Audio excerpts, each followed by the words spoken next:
મહુવા તાલુકાના મોટા કુટોડા ગામેથી મૃત સિંહ મળ્યાનો મામલો આવ્યો સામે।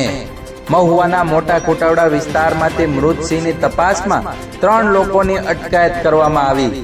ખેતરમાંથી ગેરકાયદેસર વીજ પ્રવાહ માટેના જુદા જુદા સાધનો મળી આવ્યા।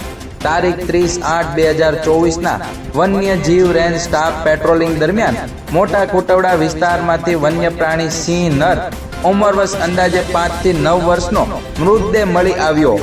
FSL team, PGVCL, dog squad તેમજ અલગ અલગ ટીમ બનાવી આજુબાજુના વિસ્તારમાં સ્કેનિંગ હાથ ધરવામાં આવેલ। તો અમતદારના ખેતરમાં ગેરકાયદેસર વીજ પ્રવાહ માટેના જુદા જુદા સાધનો મળી આવેલ તેમજ જીવંત વાયરમાંથી વન્ય પ્રાણી રૂવાટી મળી આવેલ। સિંહના મોતની શંકામાં આવતા 3 આરોપીની પૂછપરછ કરવામાં આવેલ। 3 આરોપીની વન વિભાગ દ્વારા ધરપકડ કરી લેવામાં આવી છે। તારીખ 30/8/2024ના રોજ રાત્રિના 8:40 કલાકે મહુવા વન્યજીવ રેન્જના સ્ટાફને એક નર સિંહનો મૃતદેહ પ્લાસ્ટિકના કોથળામાં વીંટળાયેલો હાલતમાં મળી આવેલ હતો। તાત્કાલિક વન વિભાગ દ્વારા જુદી જુદી ટીમો બનાવી અને આસપાસના તમામ વાડી ખેતરોને સ્કેનિંગ કરવામાં આવેલ હતું।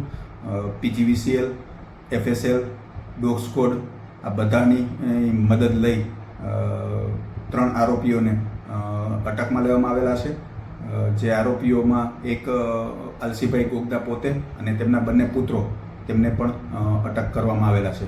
તેમના વાડી વિસ્તારમાંથી જે લાઈવ વાયર